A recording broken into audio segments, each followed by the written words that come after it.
Why did a crisis in the Eurozone develop? The crisis in the Eurozone can be explained using the game theory.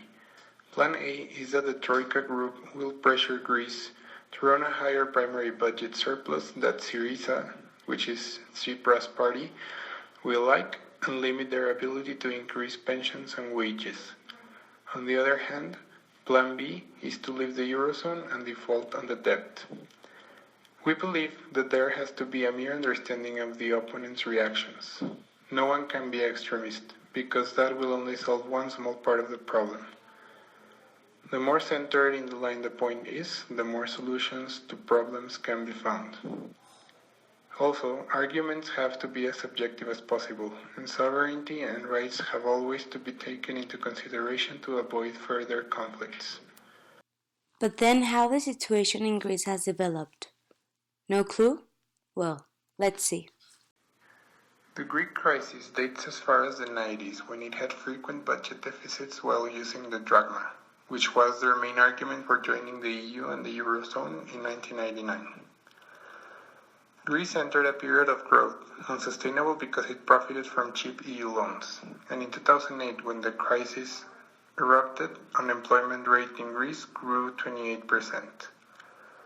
In 2010, Troika started giving Greece loans in exchange for spending cuts and tax hikes, which didn't favor Greece but did better to its economy.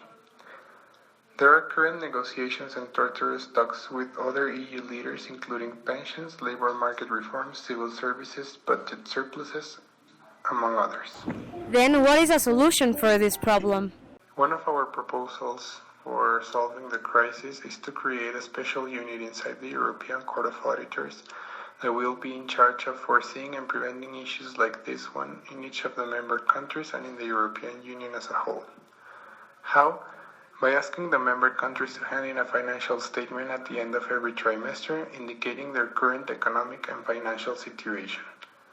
The ECA will then be in charge of investigating and making sure each country is handing truthful statements, always having in mind each country's rights and respecting their sovereignty.